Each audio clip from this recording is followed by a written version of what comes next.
back 30 years with that move. That move will put you in the Hall of Shame. Keep doing stuff like that, we're going to lose our sponsor. Looks like that's it for us today. Now I know why you got canned by your old team. It's over. We can't fix that damage.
Welcome back once again, ladies and gentlemen. Sunday night RFC NextGen K&N Series action once again here on the Turn 3 Racing Network. Drivers continuing to shake their cars down here in the final few minutes of happy hour.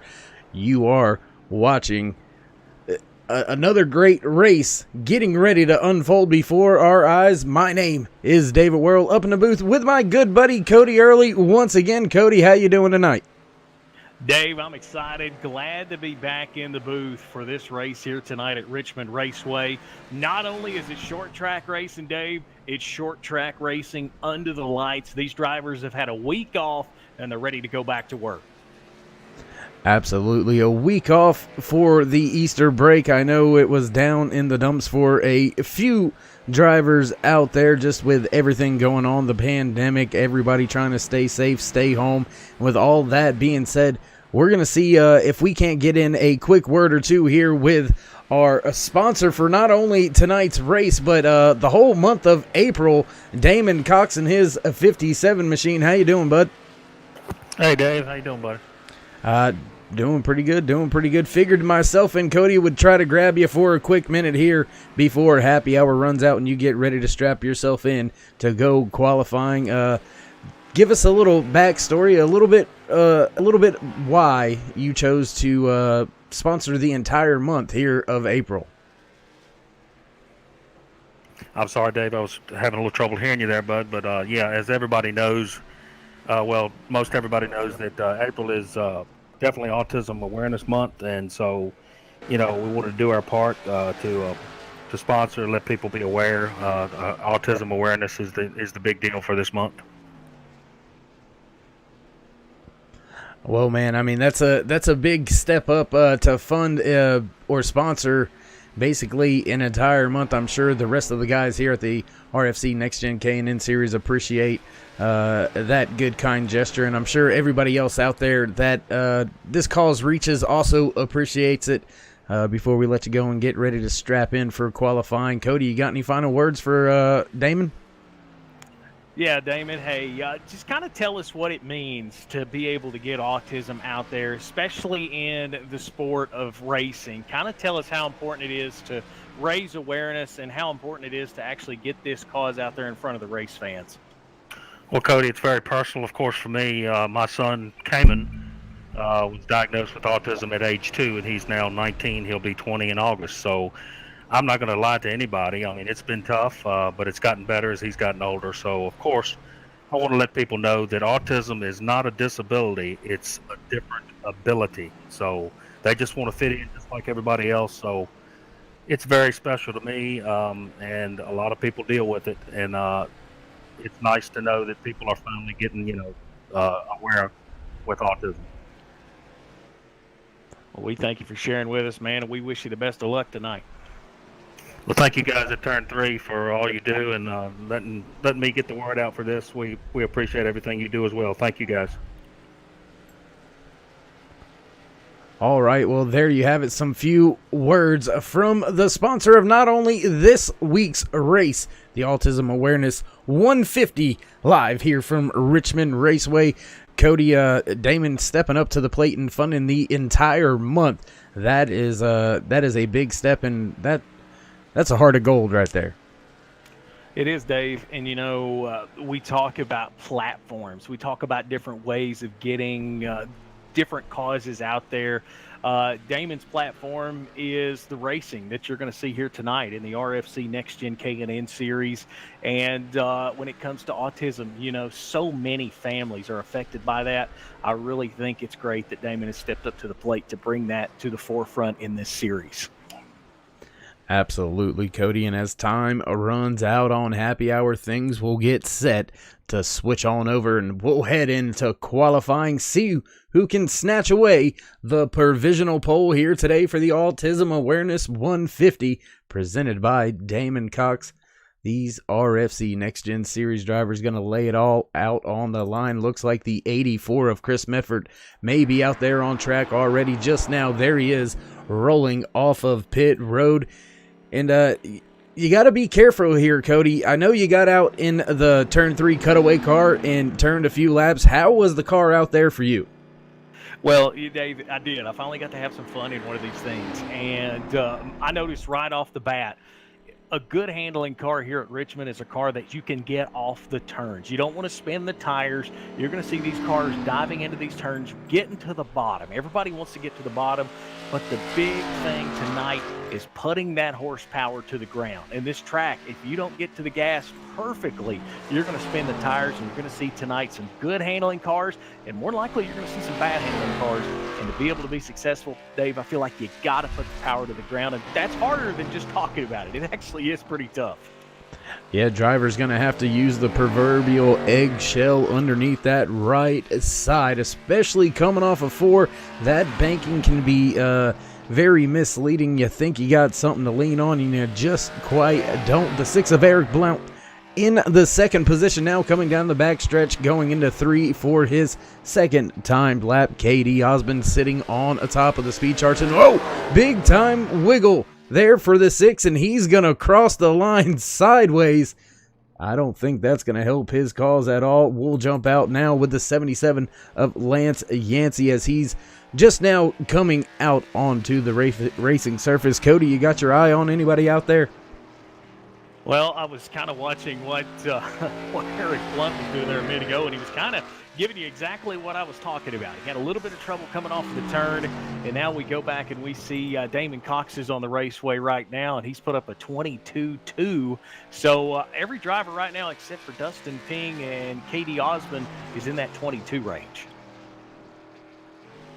And KD Osmond, one of the fast drivers week in and week out. And we see the 77 getting loose. He's going to go through the grass on his second qualifying lap. Not going to be able to pick up any more speed. He's going to slot in the 8th position. Looks like Brian Mescal Jr. may have had some issues as well. He's going to reset. That will allow us to jump out here on board with the 83 of Brandon Mefford.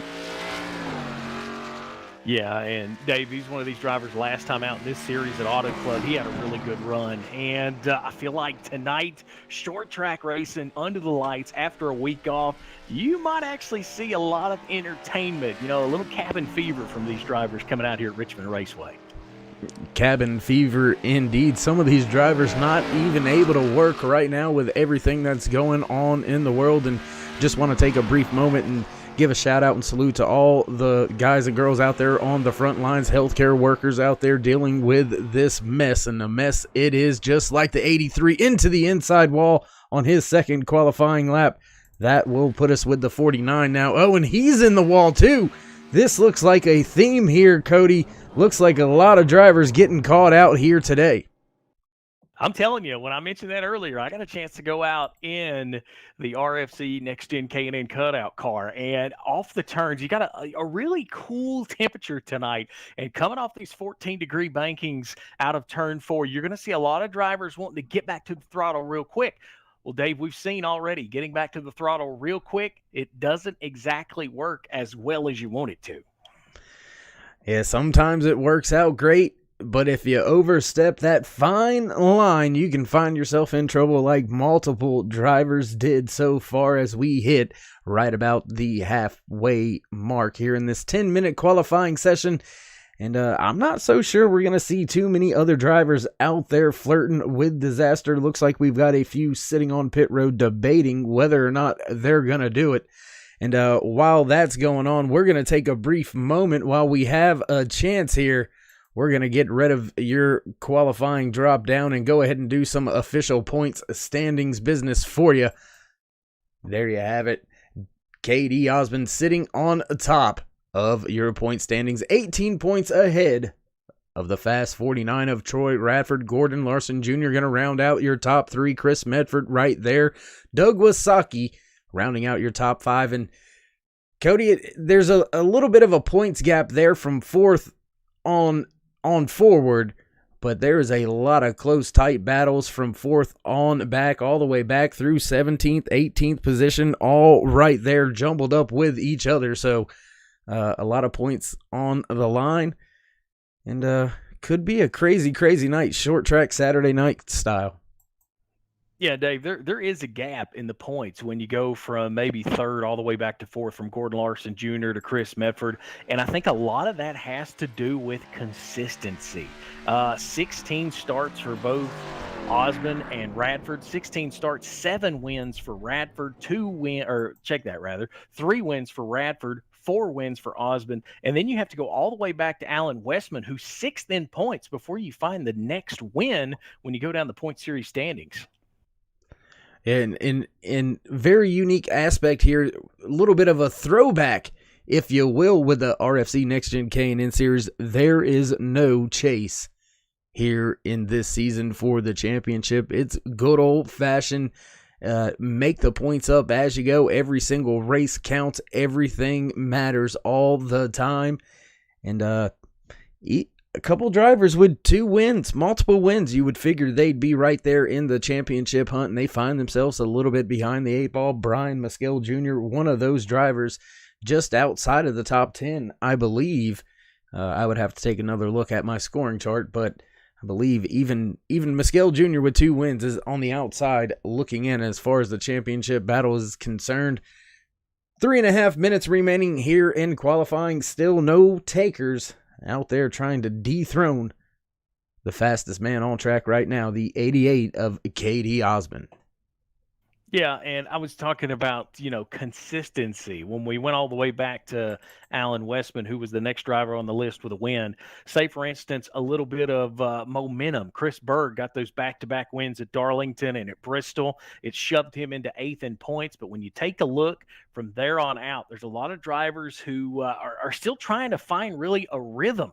And when it comes to consistency, after you get past 3rd in points, you're finding drivers that may have 1 top 5 here, 2 top 5s, 3 top 5s. It's just the consistency of the top 3 drivers has really what separated them in this series.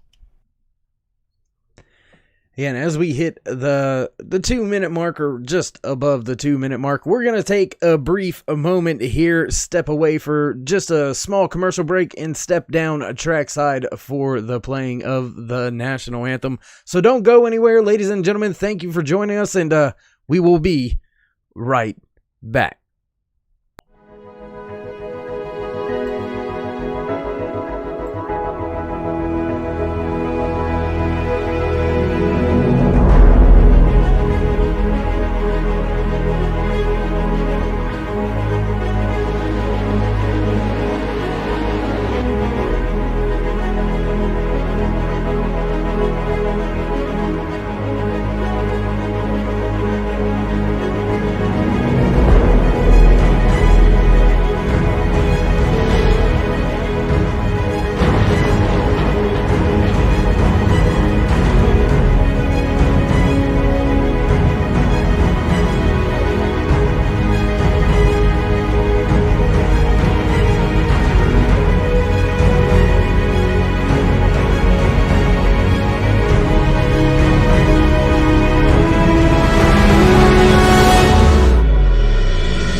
so proudly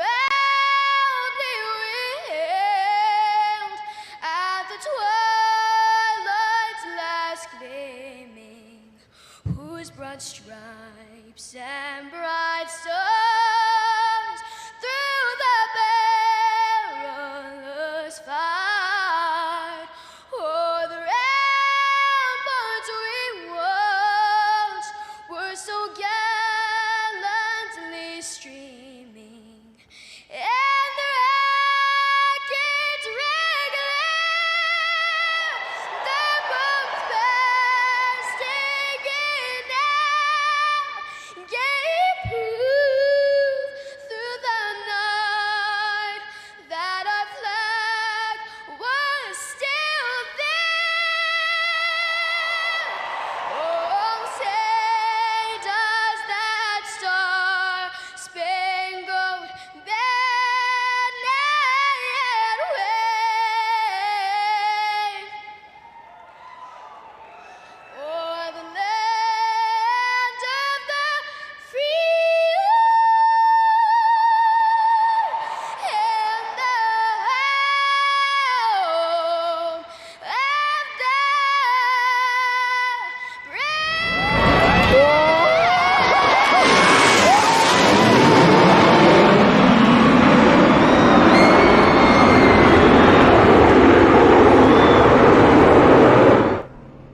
Welcome back, ladies and gentlemen, here to Turn 3 Racing Network. Drivers have already hit the starting grid. Your front row looks like this. Pole position, the 88 of Katie Osmond, followed by the 1 of Dustin Ping. Row number 2, the 83 of Brandon Mefford, and the 84 of Chris Mefford.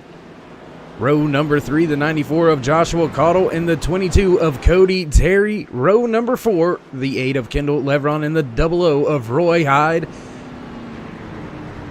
Row number 5, the 01 of Gordon Larson Jr., and your all-month sponsor, Damon Cox, going to round out your top 10, and unfortunately, I think that's all we're going to be able to get to with our starting grid here for tonight's race, as the pace car lights are already out. We are set to get things fired off this time by, and no, look at that, the pace car faked me out. So we'll throw this up for you one more time. We'll toggle back where we're supposed to, and Cody, take it on away. Taking a look in row number 6. Lance Yancey and Eric Blunt. Off of row number 7, it'll be Brian Snare and Troy Bradford in the number 49. In row number 8, it'll be the 33 of Brian Biscale Jr., and on the outside of him, the 82 of Tyler Hilton. Row number 9, it'll be Corey Walters and Alan Westman in the number 17. Row 10, it'll be Rick Reiner and Derek Robinson in the number 38. Row number 11, it'll be David Schmidt Jr. On the inside to the outside, number 46, Justin Walters. Row number 12, Douglas Wasaki and Adam Novak in the 44. And Michael Masongill will round out the field. Finishing the starting order just in time. Professional right there. Green flag in the air, and we're short track racing here in the K&N Series at Richmond International Raceway. And down into turn 1, Katie Osmond well in front of his competitors. They're all trying to hustle these cars off the corner. Front 3 already single file, but the battle is back around the 5th through 6th spot. That's right. Coming up with number 8. Lebron. He is trying to work on the back bumper of that 94 of Joshua Caudill. Right now, everybody trying to find the bottom, Davis, and everybody wanted to be down there for the first spot throughout this race. Looks like everybody's sorting out to the bottom now. Everybody's trying to get down to that bottom lane. Everybody trying to get single file. Looks like most of the field is able to do that. We continue to stay under green here. Lap number 3, your fastest man in qualifying. Still the fastest man on track. Yeah, Katie Osmond has the lead, but don't look down. The Coors Light number 1 Kiss Machine, Dustin Ping. He's within 2 car lengths as they come off turn 4, and right behind them is Chris Mefford.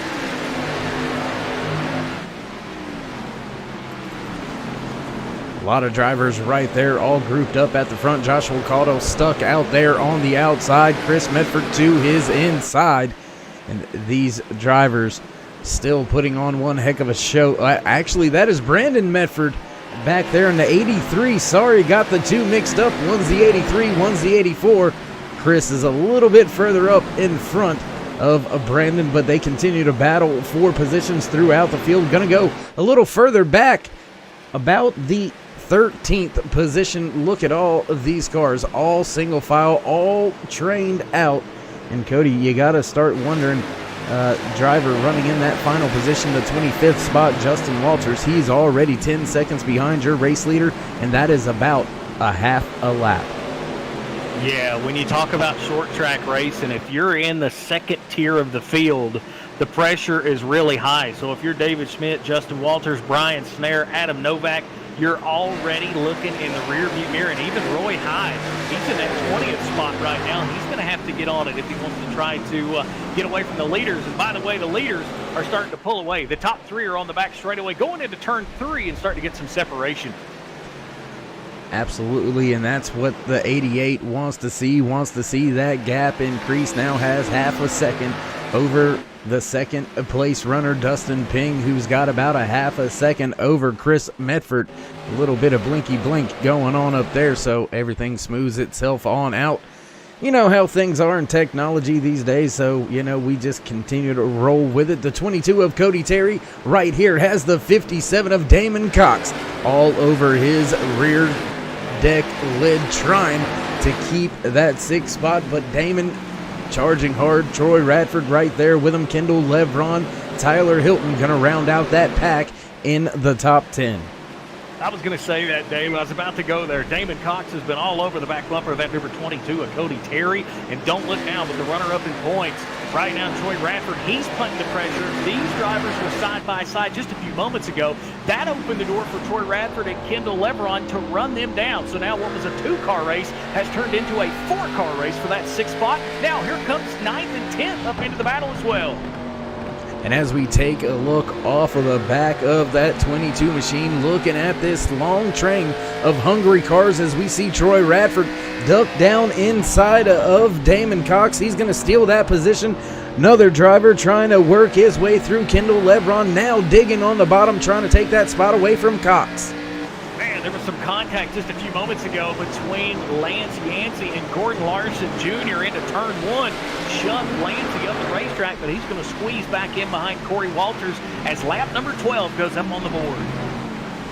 Lap number 12 on the board, 139 still to get knocked off, and these drivers doing a heck of a job. It's a torrent pace so far, almost qualifying laps out there, lap after lap for your top 5. So Katie Osmond not letting up, not letting his competition breathe for a moment.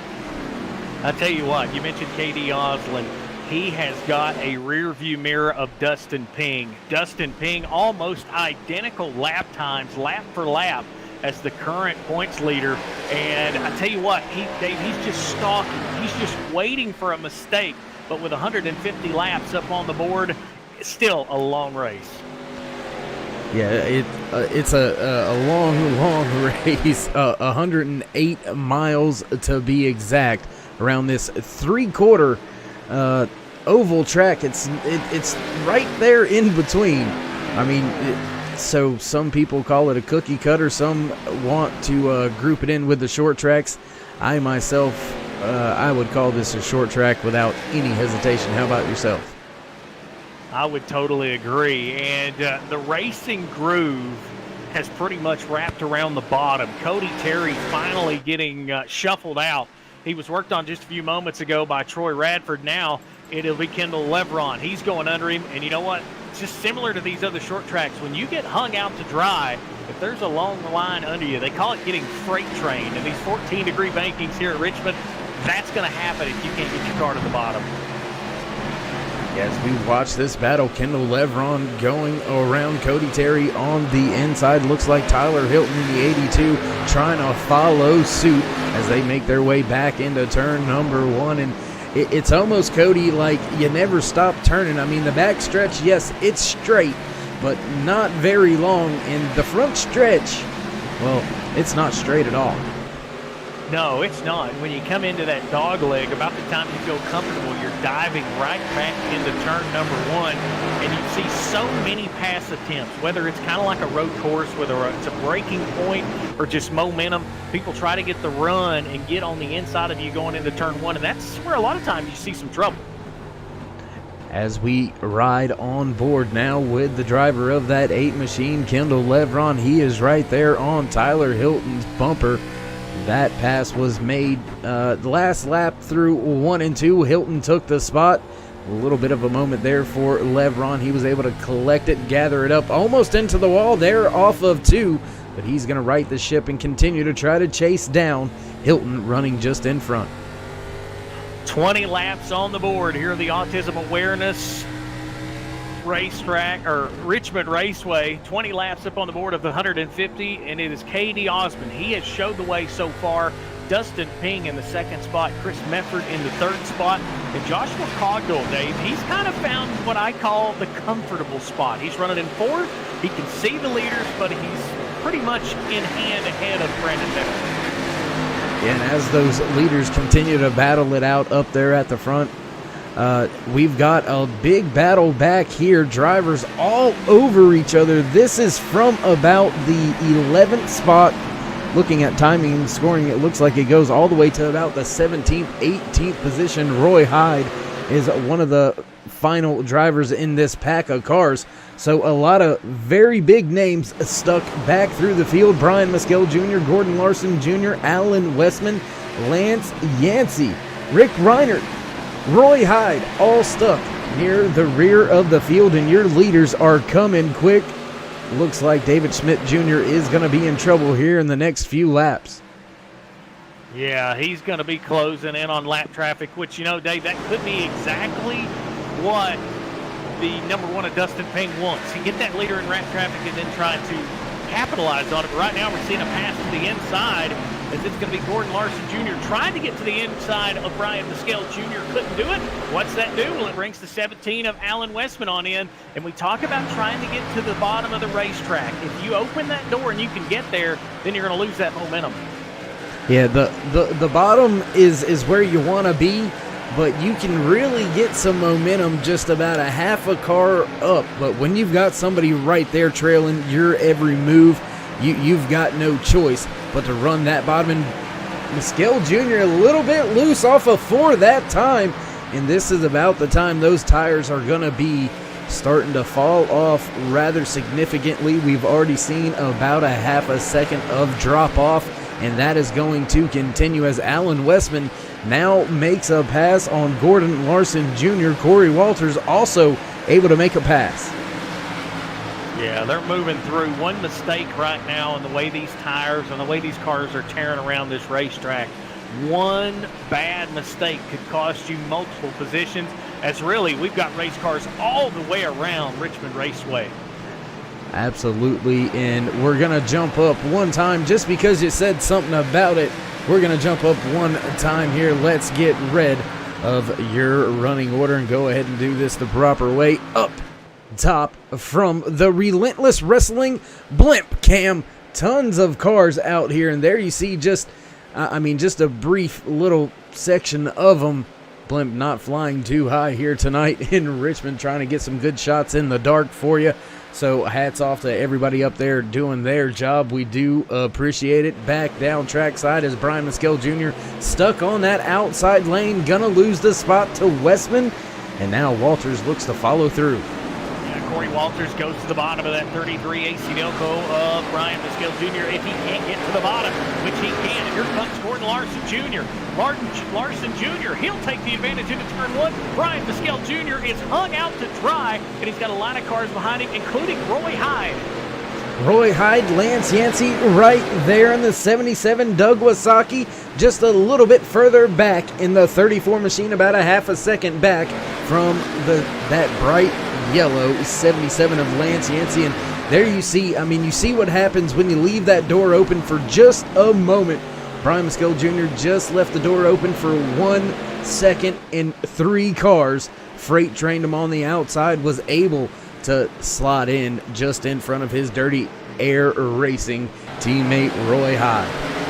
Dave, Dave, we got focused on the back of the pack, and just as we did, Dustin Ping has got a rear view mirror full of Chris Mefford. Mefford has ran down the second place car. He'll put pressure on Ping coming out of turn 4. He's within half a car length as they cross the line with lap 32 going up on the board.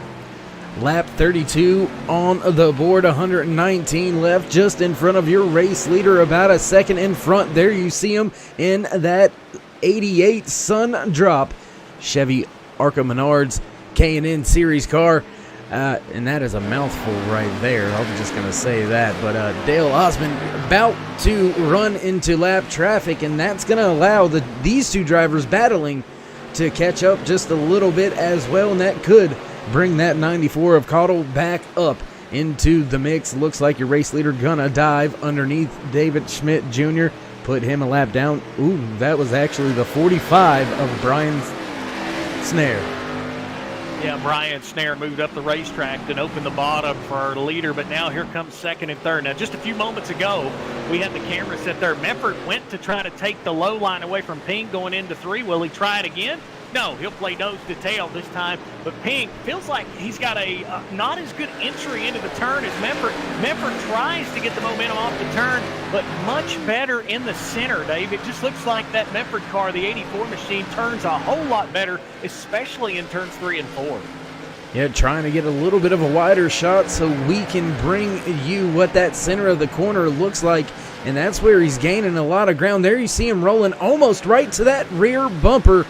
Coming out of 4 right there, just a half a car separates second and third. 1.8 seconds back to the 4th place runner. Then you find the 49 of Troy Radford rounding out your top 5 in 4th through 6th, I should say, right there, nose to tail. Man, I tell you what, I hate to say this, but it almost contact. Damon Cox and Lance Yancey almost together out of turn 2 as the tires on that 57 machine. I think Damon Cox, out of anybody right now that needs tires, it is him. He has pulled the parachute here in the first few laps of this race. He went from running in the top 5. He's finding himself back in 17th right now, and he's hung out to dry. And you know, something unique here about Richmond Raceway is when you get these tires mad, when you get them heated up, you don't have a lot of time to cool them off because you're going to be back hard onto the brakes in the entries. You're going to be sliding a little bit sideways on exit, so you're just going to keep abusing those right sides, whether it's the right front trying to get it slowed down or the right rear trying to get the grip off of the corner. So once you get the tires mad at you, it's really hard to get them back to where you can at least have some pace in them, and it looks like maybe Damon Cox might have run the right sides off of that 57 machine. Yeah, and it's kind of what I would be worried about right now if I was the crew chief of that number 84 of Chris Mefford. He's in 3rd. He's got the speed to run down Dustin Ping, but he's also abusing those tires. I feel like he's trying to pressure that car too much, and what he's doing could be abusing those tires, and it could open the door for Troy Radford, who's sitting there prowling in a very comfortable 4th. He's managing his tires as he's a pretty good distance away from 5th place Joshua Cogdell. And speaking of Troy Radford, running in the 4th position, gonna throw you a little bit of in-race stats for him. Started way back in the 14th position. Slowly but surely, methodically working his way up through the field as we continue to have green flag racing here at Richmond Raceway. Lap 42 on the board now, 109 remaining, and the tires have got to be screaming. The fuel is starting to get low. When will we see the short pits? When will we see that long run take place? Who's going to push the gas to try to minimize their pit stops tonight? All of that's getting ready to unfold. We should start to see cars on pit road here in the next, I would say, 5 to 6 laps. Dave, we talk about tires. I know every driver is going to be yelling, give me fresh tires, give me fresh tires. But when you take a look at the times, all these drivers are still running in the 22s. Almost every driver on the track is in the mid 22.5s all the way up to 22.7s, which is pretty good for 44 laps into this race. But you got to think, once you start having cars come to pit road and they get those fresh tires, you got to be thinking it's going to start a chain, especially towards the middle or the tail of the field. Well, I mean, we're kind of beating a dead horse. PETA, don't come after me. No, I don't mean it literally. About the tires here, another thing we're going to have to keep our eye on is this pit road entry.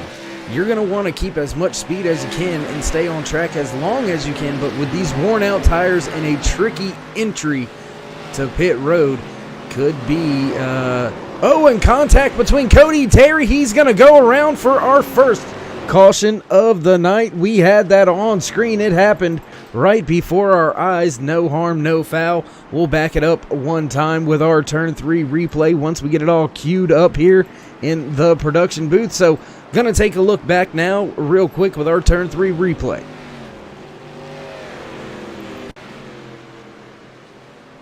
There you see Cody Terry running that middle lane, just a little bit of a bump there by Gordon Larson Jr., and that's all it needed to send him on around. We'll take one more look at it here from a different angle if we can.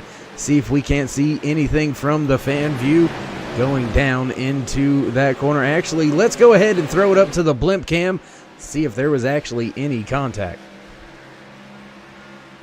Driver's back down into turn 1. There you see the gain through the center.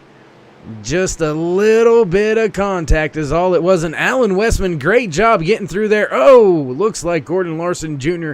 gonna get caught up in that as well. Small damage for him.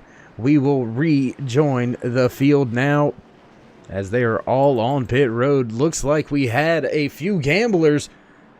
Cody, looks like the 46 of Justin Walters as well as the 19 of Rick Reiner. It looks like they've stayed out on track. The 44 of Adam Novak also staying out on track. And as I say that, they're going to bring their cars down for service. Yeah, Dave, we was watching as you had the turn 3 replay up. I was watching on pit road. Something happened with Dustin Ping. I don't know if he was looking at the wrong pit stall, but as he got 3/4 of the way down to pit road, he turned left and realized it wasn't his pit stall, and he pulled the car back out. What that did was cost him a couple of spots, and it's going to put Ping back in the 4th spot, which, Dave, if you're looking at the lineup, he's going to be on the outside of row number 2. So that little hiccup on pit road is going to shove him to the outside when we get ready to go back racing. Yeah, and even though he had that little bit of a moment, looking at the overall pit delta, if you will, time on and off of pit road, Troy Radford sitting there in 3rd with a 40.3, just about a second longer for Dustin Ping in that one machine with that driver error. So even with the error, not giving up a ton of time, so it was minimal, but still he's going to be dropped 2 positions. That's going to put him on the outside, second car outside row for this restart. And man, I tell you what, that was a great opening run for these drivers in the RFC NextGen K&N Series, putting on a heck of a show out there tonight for the Autism Awareness 150 here from Richmond Raceway. And man, I can only expect some more long green flag runs, but we all know, Cody, you're never going to go through a short track Saturday night here at Richmond Raceway. Yes, I know it's Sunday, but bear with me. You're never going to get through Richmond race with no cautions. I mean, it's bound to happen. We've had one. I think we're going to get another one at some point. Yeah, I would agree with that. We now see where drivers are comfortable as we see Eric Blunt going to go around and get a lap back.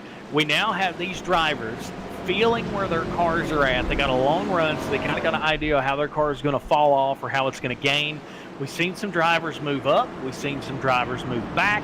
As we get ready to go back green as the field goes onto the back straightaway, I just want to see how quick we get some of these cars to the bottom, because this is what we pointed out earlier. If you get hung up on the outside, you're going to go backwards real quick. And Dustin Ping's on the outside of row 2. If he don't get down, Dave, as we get ready to go to green, he can end up in the 12th or 13th spot before he turns his head. Absolutely. Pace car down and away. Field in the hands of your leader. On the gas is Osmond. Away from the field he goes already 0.3 of a second over Chris Medford, who's going to slot down to that inside lane. That's going to leave Dustin Ping to the outside of Troy Radford, who is now digging on the bottom. A little bit of a loose condition there for the 82 of Hilton as he was coming off of turn 2 and sliding back through the field. Oh, sideways is Ping in 4th position.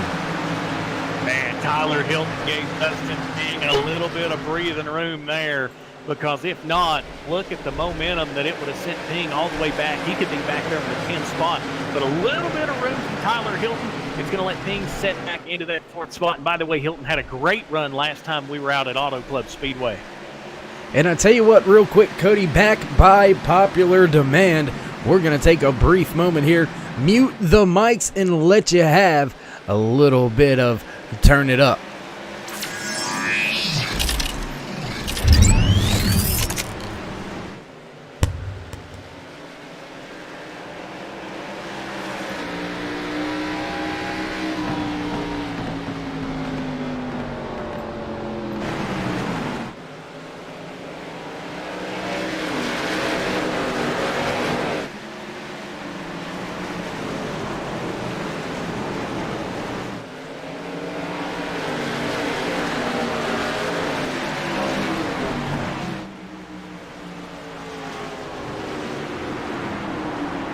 And caution comes out on the track. That's going to bring us out of our Turn It Up segment. Going to try to see if I can see what it was. Looks like we're going to have to try to find this one. And doesn't look like I am seeing anything at this point in time. Cody, did you have your eyes on that one? It looked like Corey Walters and Justin Walters got together maybe out of turn number 4. By the time I turned my head, Dave, to look back to the left, both of those cars were slowed up in turn 4. So I don't know if that was initially the start of that wreck, but they were definitely slowed down. Well, I'll tell you what, let's take a peek. Oh, as we catch a car right there running into the wall. Let's jump on board here with that 46 of Justin Walters. I believe it happened just in front of Justin. Here you see the drivers 2 wide, no issues so far, and it looks like somebody just locked it up a little bit. That 46 running fine right now, no problems, no issues. Right there in front of Damon Cox in the 57, and oh, just a little bit of a tap, and that's what sends the 46 sideways, and he's going to collect a few other drivers. Looks like Kendall Levron involved. Small damage for a few cars out there. Just a small oversight on entry is all that really looked like it was. We're going to rejoin the front of the field, and Cody, that's a heck of an eye. Well, I just kind of started looking to my left and I seen smoke, and I've always learned that if you're at a racetrack and if you see smoke, usually something's not right, especially since you know a lot of these tracks have banned smoking now. So that was my initial look right off the bat. But I tell you what, Dave, in that last run, I saw something that I haven't seen yet tonight. We talked about a disadvantage of starting on the outside. I watched Dustin Ping purposely go to the outside of Chris Memford in turn 3 and 4 and nearly pulled off the pass. So let's keep an eye out on that as we go through the rest of the night. We've seen one driver go to that high side purposely to try to make a pass. Maybe he's planning something for a little bit later on, and he almost made that pass happen before the caution come out. Yeah, and I mean, eventually you have to run where they ain't. Otherwise, you ain't going to get by. It's either the bump and run or pass them on another line. And why not get out there, try it? It does work. You can get a little bit more momentum. You don't have to get slowed up as much. You can get back to the gas a little bit quicker, carry a little bit more momentum down the short back stretch. So it's not a shot in the dark to run that middle to high lane. I don't think we'll see any rim riders out there. Most people are going to be out there catfishing, if you will. I mean, the drivers trying different lines. I think that middle lane's going to end up being a little bit dominant as we work our way through the middle portion of today's race. Lap 59 now beginning. Pace car lights are off. Yeah, the lights are off on that pace car. You might be wondering why, you know, these cars are so loose. We talked about it in the opening, loose off the turn. Well, when you go with those 14-degree bankings, when you come out of turn 2, you're dropping all the way down to just 2 degrees. It's 2 degrees when you hit that 860 feet back stretch, and then you go right back to 14. The front stretch drops back to 8 degrees. So, yes, there is a little bit of a change. It might not look like it on your television screen, but there is a good enough difference in that pavement to where if you're not careful, you'll bring the rear end around. Let's see them stack back up 2 by 2, and Dave, they're coming back to you.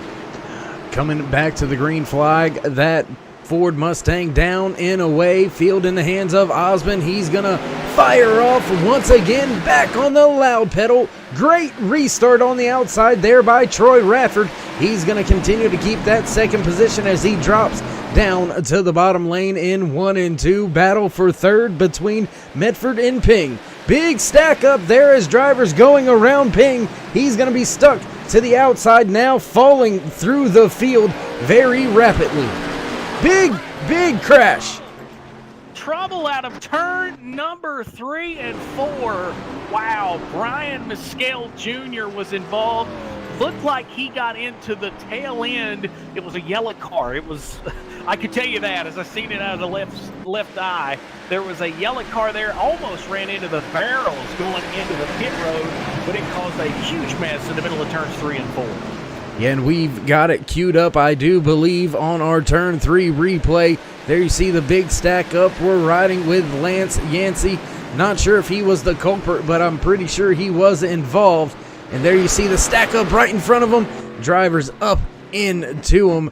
And then everything goes a little bit wacky and haywire because iRacing does not know what to do at this point in time with that big of a stack up. So we will rejoin the front of the field with your race leader. And that's going to put a lot of people out of this race, or at least well behind the 8 ball here tonight. Yeah, Dave, I look onto the pit road. There's a lot of damaged race cars. Brian Mescal Jr., the nose is gone off the front of that 33 AC Delco machine. Lance Yancey has a ton of damage to the left front of that Jasper's engines and transmissions, number 77. Also, Eric Blunt is in pit road as well. A lot of tore-up race cars, simply, Dave, with nowhere to go in the middle of turns 3 and 4. Yeah, and that's one of the unique things about this track. It looks fairly wide, but it can get pretty clogged up pretty quick, especially on the entry to the corners. And if there's a big-time moment on an entry, you can be rest assured that the exit is going to be pretty chaotic. And as we continue to work our way around this track under caution, we're going to see if we can't grab in a quick word with your race leader, the driver that has been in front of the field all night long, and that is the very fast 88 of KD Osmond. You got your ears on, bud? Yep, I've got you. Well, my man, you've pretty much had the thing in the bag since the start of this race. Sat on the pole for tonight's Autism Awareness 150. You found yourself leading pretty much every single lap except for one. How dialed in is that Sundrop 88? Man, it feels really good right now. It was an awesome first run we had right there. But, you know, Troy and Chris and Tyler are all going to give me a run for my money here, so I've got to keep my game pace on. I don't have it already. But, yeah, car feels awesome. I'm ready to go win this thing. We've seen a little bit of a long run there at the beginning of the race. How close were you on fuel, or is that something your crew chief is not going to let you talk about? We're still needing at least one stop right here. If we get another caution in, say 15, 20 laps, we're going to be good on fuel. But, you know, I'm not going to have to worry about that until a little later on tonight. All right, my man. Well, I appreciate you taking the time to talk to us for just a brief moment as we work around the track under caution. Before I let you go and get final words with your crew chief, would you like to give any shout-outs, thank yous, love yous, anything like that? Yep, as always to my family watching, thanks for everyone in this race. It's been great so far, and thank you for broadcasting. All right, words from your race leader. Dominating so far here, Cody. So look for that 88 to be fast on the draw. Once again, he's got a very fast driver right to his outside. The 49 of Troy Radford, trying to win back-to-back races, was last week's or 2 weeks ago race winner. And the field getting ready to go green. Cody, take us away. Yeah, Dave, the top two in points of the front row right now. Pace car in. They get ready. They roar into turn 4 on to the loud pedal. Katie Osmond, Troy Radford. Now we're back underway with the green flag. Green flag comes out with now 65 laps in the books. The battle for the lead. No, make that a battle for second. 2 wide. Now make it almost 3 wide. They'll sort out 1, 2, 3, 4. Now they'll double stack after that, and Ping's in trouble. Contact there with the 94 and Dustin Ping, I believe it was who door checked each other coming through turn number 2. And the battle is now for the 3rd spot. Chris Medford has it. Tyler Hilton wants it. Hilton digging on the bottom, gonna take that spot away, and here comes Cottle. I agree with you. You know, and we're starting to see what you mentioned a few minutes ago. We're starting to see drivers kind of feel out this racetrack. Some of the drivers are moving to that middle lane, and now we've got a race loose off of turn number 4. Man, almost losing it. What a save in that number 14 machine as the caution comes out. And I believe he tried to save it, wasn't able to. We'll take a look with our turn 3 replay. Riding, taking a look and a focus at that 14 of Corey Walters. There you see him just off in the distance going through the center of 1 and 2. Does he have any help here on exit? Looks like everything's fine right now. No issues, no trouble. Coming through 3 and 4 back to the front stretch. There you see him getting loose, trying to save it off of the nose of the 19. The 19 gets turned as well, and that is what's going to bring the caution out. And then Walters just going to take the tow back to pit road. You can see the bumper just barely hanging on. So guys and gals out there, a heck of a job getting that queued up in such a hurry for us. We will rejoin your race leader up at the front. And ladies and gentlemen, we're going to take a quick commercial break here at Turn 3 Racing Network. Don't go anywhere. We will be right back with all your green flag action live here from Richmond Raceway.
Growing up as a kid in Oklahoma, where I'm from, the Chili Bowl is the biggest race that we have.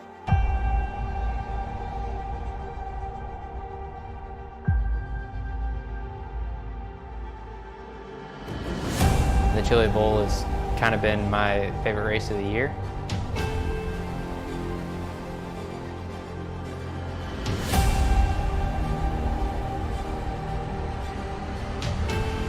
Growing up a dirt racer in Oklahoma, that's kind of the holy grail.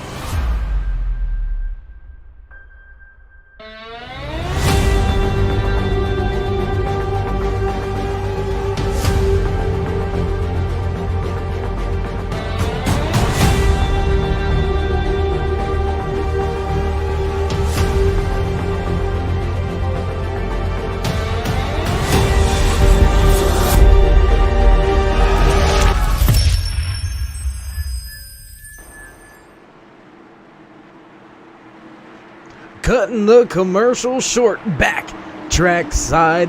Pace car lights are out. In turn 3 and 4, the 88 of Osmond will have this restart. Pace car down and away. Osmond waiting a little bit longer and back to the gas once again. Green flag flies here at Richmond Raceway. Away from the field is that 88. No problems, no issues for him this time by on that restart. Troy Radford going to slot in second. Tyler Hilton right there third. Battle back around the 7th and 8th position though. A lot of cars back through here. Looking side by side, looks like Gordon Larson Jr. stuck on that outside lane. Yeah, Gordon Larson Jr., Dustin Ping, and Cody Terry, they're under a blanket as they work on the back door of Joshua Caldwell. He is in the 5th spot. And I tell you, somebody benefited from that big wreck was Damon Cox. He's fought all the way back to 10, and now he's working on the back bumper of Michael Mason-Gill. Gonna jump back, take a look at the race sponsor in month. The sponsor here in the RFC NextGen K&N Series. Damon Cox has his Autism Speaks 57 Chevy Arca Menards Impala dialed up and heading back to the front of the field. Remember, he started up here towards the front of the field, fell way back under that long green flag run, and now looking to the inside on the 3. He's going to have a car just off in front of him coming off of the apron. That could spell some trouble going around the 94 of Joshua Caudill. Looks like Caudill had some trouble as he falls through the field. I don't know what exactly got him shook up, but he was going through the grass and turned in the front straightaway. He was coming through the infield, and he just went from 5th all the way back to 16th in less than a lap. And yeah, I think that's just a product of probably getting loose off of 4, able to save it through the grass. And then, oh, big moment for David Schmidt Jr. right in front of Roy Hyde. Hyde's going to go around with no problems as Kendall Levron. Is that Levron?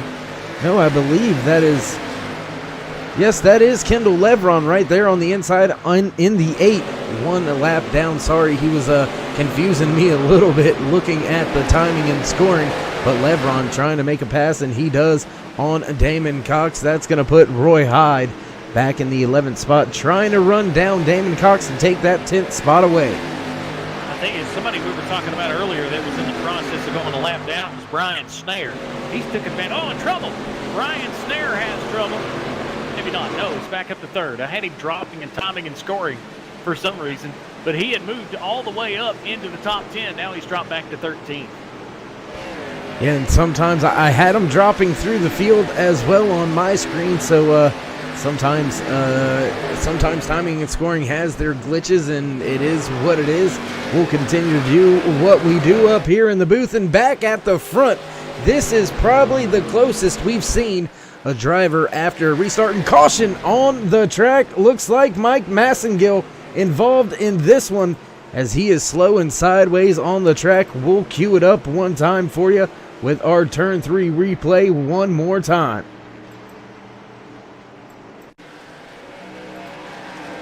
There you see the 3 on the outside of Alan Westman.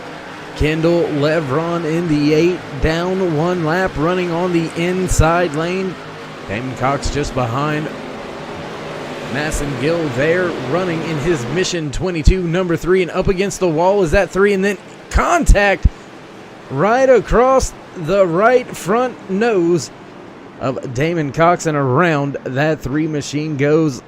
Not heavy damage, but maybe some substantial damage on the right front of this 57 machine. We'll see if we can't see any damage, and everything looks to seem okay with that Autism Speaks 57 machine. So we will rejoin the race leader one more time as we have had a little bit of a rash of cautions here. That will be caution number 5, 21 laps under caution, and only 2 lead changes here tonight, Cody. That is probably the most mind-boggling number out of all the numbers shown there with the graphics, with the amount of caution laps in 5 cautions. Just 2 lead changes here tonight. Yeah, but you take a look at what Katie Osmond's been able to do. He's led 81 laps of this race so far. We are 83 laps into this thing, now make it 84. But I tell you what, you come out of that caution flag, if anybody is taking a sigh of relief, it is Katie Osmond, because Troy Radford and Tyler Hilton had started to run him down. Some kind of changes in those race cars from the previous caution, whether it was just a short run spurt or some changes that the crew chiefs made on pit road, whatever it did was bring Troy Radford and Tyler Hilton right into the mix, as they are following the race leader, Katie Osmond, as we have 85 laps on the board, over halfway this time by.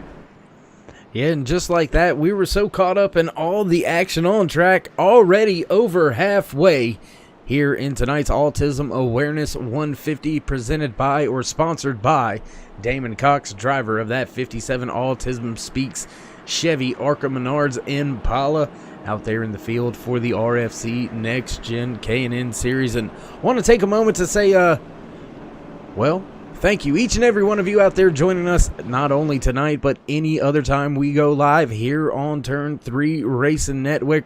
We up here in the booth surely appreciate it. These drivers really appreciate it. If you haven't already, go ahead and hit a thumbs up, click subscribe, smash the bell over there on the right hand side, get notified anytime we go live here on the Turn 3 Racing Network, whether it's myself, David Whirl, or anybody else over there at Turn 3 Racing Network. Muth in the booth, Big Al, Danny Valenzuela, Chris, Rick, any of the guys over there. Heck of a job. Cody, thank you for joining us once again here in the booth. Look forward to working with you more and more throughout the season and getting you more involved here at Turn 3 Racing Network.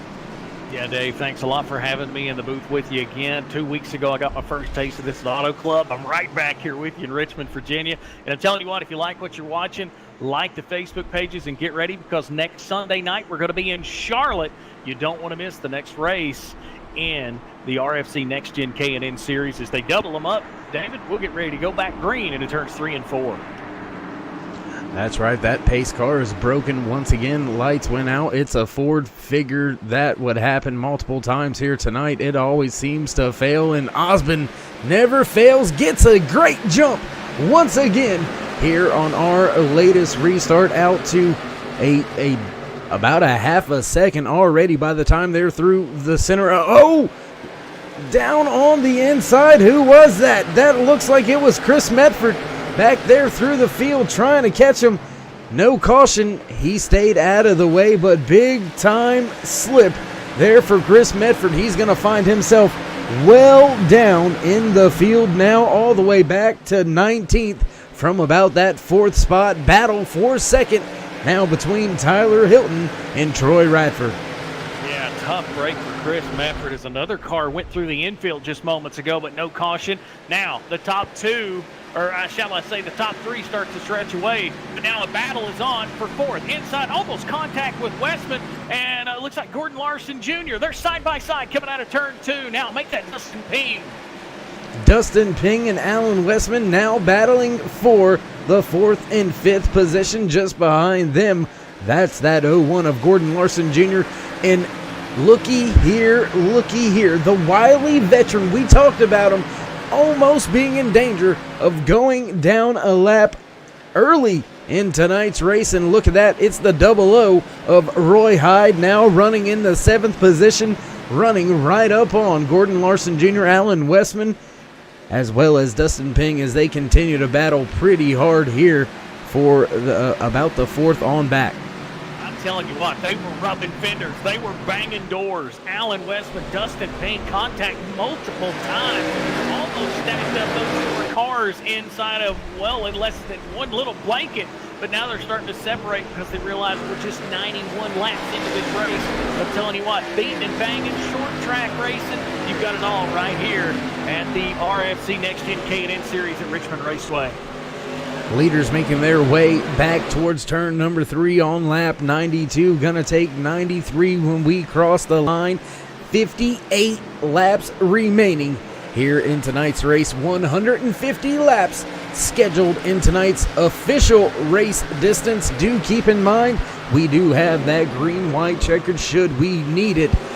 Some drivers may want it, some not going to be looking forward to it. One of those, your race leader, dominant car all race long, has led 91, make that now 92 laps out there for Katie Osmond. He has been on an absolute tear. Caution comes out, and man, oh man, caution came out just in time because Alan Westman was just about to get freight trained. He got knocked up out of the groove by Ping, but it looks like he's going to settle back in behind Gordon Larson Jr. It looks like some kind of trouble for Brian Snare possibly. And we're going to take a look also at the 08 of David Schmidt Jr. He found himself back onto pit road, and a little bit of a blink there for him. Everything seems to be okay. May have caught the wall a little bit there. You see him, yes, into the wall. Ooh, hard contact. That is definitely going to leave a mark. We'll take one more look at that from the cockpit. And trying to save it, and right there, that Pittsburgh Steelers car has seen better days. One more look into the wall, trying to get it out. Once he did, contact with another car. And that is all she wrote. Heavy damage to that front end.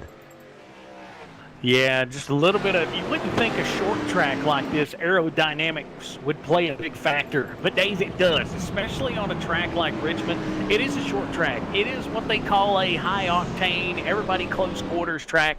But aerodynamics means a lot. Now, I don't know if this is going to play a factor or not, but Troy Radford just gave up a ton of spots to come on pit road. I don't know if maybe he's scheming for the rest of the race, but he was in second. He's on pit road, and now he's falling, it looks like, all the way back into maybe, well, as the scoring tries to work itself out, looks like he's going to fall back into the 8th spot when they come off the pit road. Yeah, and Radford may be playing kind of the long game here from this point out. He should be good to go. The drivers in front of them will have to stop at least one more time. So maybe Radford thinking we may get another long green flag run like we seen at the beginning of tonight's race here from Richmond Raceway. And it's been known to happen here at Richmond. You get those really long runs, and then you get some cautions mixed in, and then you tend to see that long run come back into play. And I've personally witnessed Denny Hamlin pull off a win here on a fuel strategy call, so don't put that too far from happening. No, and you're exactly right. We're still going to see some different strategies, I feel like, as we come to lap 98 this time by. Now, when we hit lap 100 and this thing turns into a short track 50-lap shootout, I think, Dave, when it comes to that point, I think you're going to kind of be stuck with what you got. You know, as I quoted last week, and I love the quote, you got to know when to hold them and know when to fold them. I feel like once you get to lap 100, you've got what you got. You'd better make the best of it. And, you know, I always like to give a shout out to some of the people behind the scenes. Jags, once again, thank you for the comment there on the YouTube side of things. Thanks all the viewers out there. Miss Linda, how you doing? Appreciate you tuning in here tonight, watching us here on Turn 3 Racing Network. And Jags is behind the scenes, always working hard for us here in the RFC NextGen K&N Series. And she's confirmed that pretty much the battle for the championship is between Osmond and Radford, as third place, being 93 points out, is going to be very hard to come back and win. So that could be a possible move that changes the championship here as we get to the end of this season. Yeah, Dave, and you point that out as we get ready to go back green. Next week when we go to Charlotte, there's only 3 races left in the 2020 season. So the pressure's on for the top 3, and 2 of those top 3 have been up front all night. We'll see if those adjustments that was made by Troy Radford will be able to get him back to the front as we get ready to go green. Race cars in turns 3 and 4. Pace car back off. The 88 of Osmond has the field in hand again. New man to his outside. Not gonna make any difference as Osmond gets away well once again down into turn number 1, has about a 0.3 of a second lead as he works his way off a 2 field gathered up behind him. Battle is for second, and there is multiple battles side by side. There's about 3 rows of them side by side around the 6th, 7th, 8th position. Man, Dave, they are stacking them up 2 by 2. There's Rick Reiner. He's up to 13th. Where did he come from in that fast Pro Shops machine? He is inside of a whole host of race cars. Joshua Cognell, he's trying to make his way back up to the front at one point tonight, running in the top 5. Yeah, and there you see that 19 of Rick Reiner. That he had a little contact with a car earlier. That front end seems to be okay. And running just in front of him, the 45 of Brian Snare, Alan Westman right there as well. Michael Massengill in his 3 machine. He's riding that rim on the exit. That can be very, very dangerous. Close quarters for the 33 and 34 and 94 through 3 and 4. That's a battle for the 13th and 14th spot. Chris Medford, after some trouble early, trying to make his way back up through the field. He is running in that 15th position. Back up to the front. Dustin Pink just made I'm going to say just a driver's move. Went underneath of Tyler Hilton, gave him just enough room to fit the nose of that number 1 machine under the 82 of Tyler Hilton, and then Dustin Pink took advantage of it. Now, we'll see if Pink can maybe reel in Katie Osmond. This is the first chance he's had at clean air to try to get to the leader. Will he be able to do it? He better hurry, because in 4th is Troy Radford, and he's picking up spots left and right. Yeah, and you got to remember there is a ton of difference on the tires for that driver running in the 4th position. Radford and his 49 crew decided to come down pit road. Almost a 10-11 lap difference on the tires here, although some of it has been under caution conditions. Anytime you've got a little bit more grip is going to give you an advantage over your competitors, and you got to watch Radford, because he's one of the drivers that's going to be more methodical, more patient. Caution out on the track, and it looks like the 3 of Michael Massengill was caught in this. See him there on pit road. We'll see if we can't cue it up with our turn 3 replay over here in the booth, and let's see if we could catch it. I think Brandon Medford may have had a part in that as well. And unfortunately, that was not it. Massengill just coming on to pit. Oh, there you see it right there. Just clicked on it by chance. Ooh, I believe you were right. It was the 83 of Brandon Medford caught up with the 38 of Derek Robinson. That's what caused that last caution. We'll take one more look back.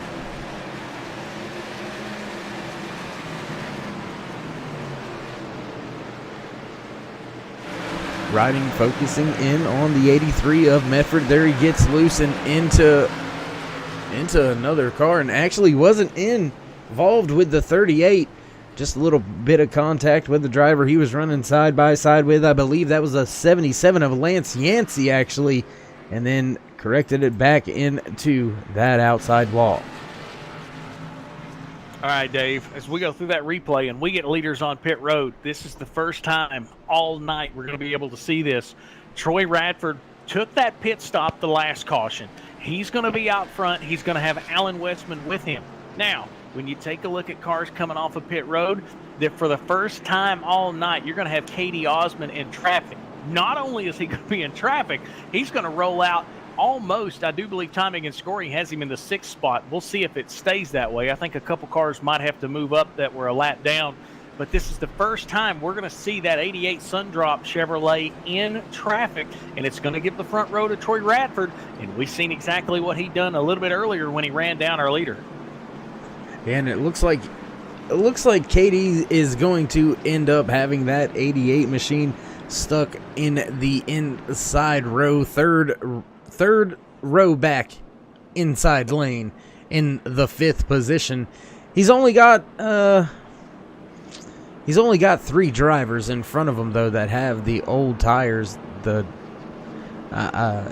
Gordon Larson Jr. with a heck of a pit stop there was able to get off of pit road in front of him. Looks like a 2-tire stop actually for Gordon Larson Jr.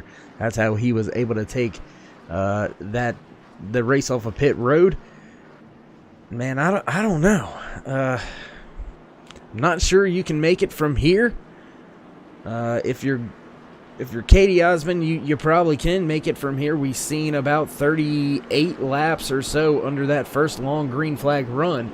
We're at the 41 laps remaining here right now as we begin lap 110 out of 150 here from Richmond Raceway.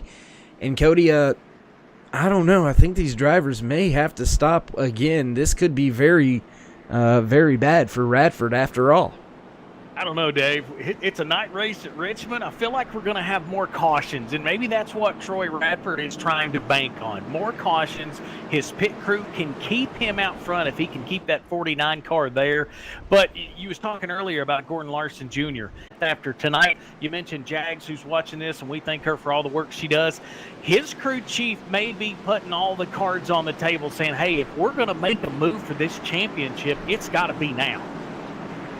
Yeah, because time is definitely running out. I believe there's only 3 more races, or maybe 3 races after we head to Charlotte next a Sunday night. I can't quite remember, and we all know how me and math works out. It's usually not a pretty sight.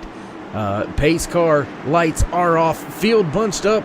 Gonna come back, green flag racing this time by Cody. You want to call this?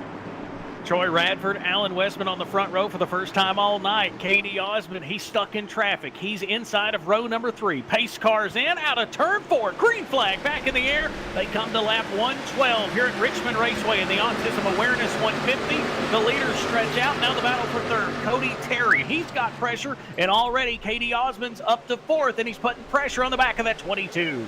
Osmond looking to the inside now on the 22. Not going to make the move down the backstretch into 3 just yet. The 22. Terry up the track. Loose.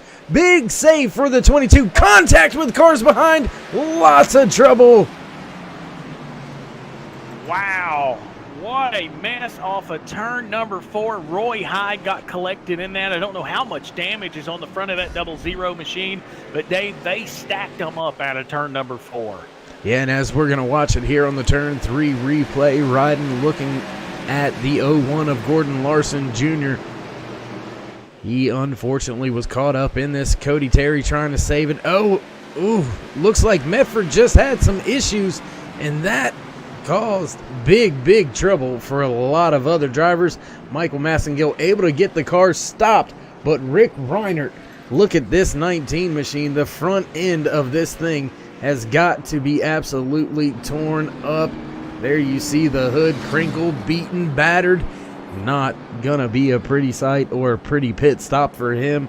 Nonetheless, we will rejoin the race at the front with your race leader as we work our way around 3 and 4 under caution here tonight for, I believe now, the 8th time of the night. 3 lead changes, 37 laps under caution here at Richmond Raceway. And ladies and gentlemen, we're going to take this opportunity to take a small bathroom break, so don't go anywhere. We'll be back with all your live race action here on Turn 3 Racing Network.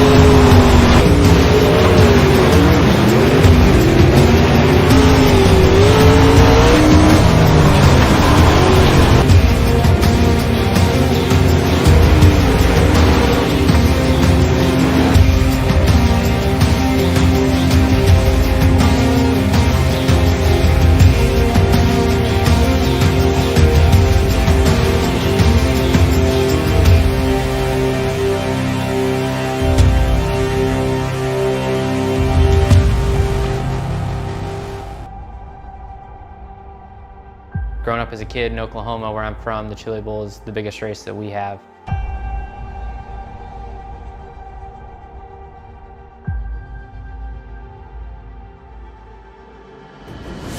The Chili Bowl has kind of been my favorite race of the year.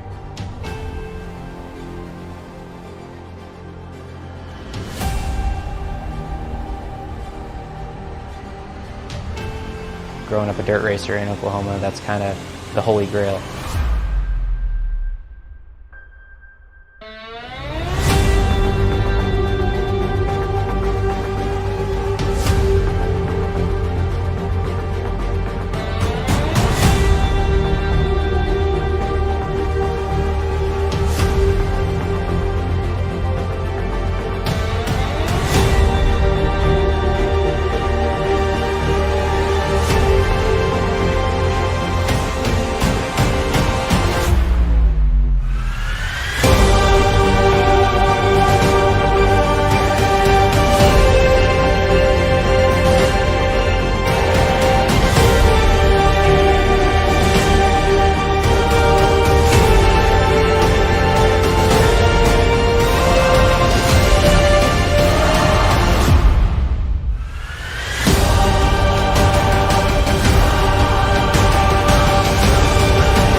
Back live here on Turn 3 Racing Network, as promised, not missing any of the green flag action here tonight at Richmond Raceway. Pace car lights are off. Your race leader, Troy Radford, will have the field in hand, and he gets off to a quick start. Getting caught sleeping on the outside was that fast 88 of Osmond. He's going to have to deal with Tyler Hilton now, who is running that inside lane. Can Osmond make that high side work as they continue this battle down the backstretch? Radford still has them in his mirror, but keep in mind the fresh tires are right behind him. About a 10-lap difference on the tires. Back to the two drivers battling for that second position behind him. Tyler Hilton bobbled just a little off of turn 4 now. He's off of turn number 2. He's up to the door fender. Now, is it going to be enough? Katie Osmond's going to try to make the pass from the outside as they battle. Troy Radford is pulling away by about 4 car lengths. Now, 4th, 5th, and the caution flag is out. Caution flag flies once again. Yeah, caution on track, and we've got it queued up, ready to go. Looks like Brian Snare in his 45 just got a little bit loose here. I believe it was coming off of turn 2. You'll see him right here digging on the bottom lane. And it just steps out, not able to catch it.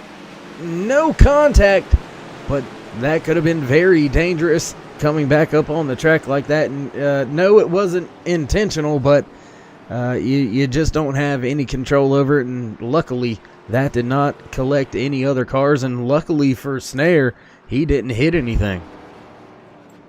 Yeah, lucky for him. And I tell you what, Snare is going to, well, as of right now, he stays on the lead lap. 16 cars on the lead lap here with 122 laps in the books of the 150 for the Autism Awareness 150 here from Richmond Raceway. Now, Dave, let's stack them up 2 by 2 again, and we'll put Troy Radford on the inside, Katie Osmond on the outside, and we'll see exactly what that 88 car has whenever he's on the outside of the leader. Definitely, I will say this, those are the top 2 race cars in the field tonight. Let's see if they can hang on to those spots, or maybe they'll open the door for a young man sitting in 3rd who was pretty tickled to finish in that spot 2 weeks ago at Auto Club. Could Tyler Hilton come through and maybe get his first RFC NextGen K&N Series win? We're going to find out, but he's going to be ready to pounce if he can hang on to that 3rd spot. Yeah, and Radford actually looking to draw even with that 88 as far as wins for the season are concerned. Osmond sitting with 4 wins, Radford with 3. Keep in mind, Radford won last week. So if he's able to go back-to-back, that will not only be, I believe, one of the first times this season we've had a back-to-back race winner, but that will also pull him even with the man that he is trying to run down for the points lead. And it may actually slingshot him in front of Osmond, as Osmond was only 18 points ahead. But with the points Osmond was going to collect tonight with leading the most laps, as well as the pole position, it may make it a very, very close one should Radford win here tonight. And Cody, I mean, we've just crossed the line to begin lap 123. Pace car lights still on, so that means when we go back green flag racing, we'll have right at the 25 laps remaining.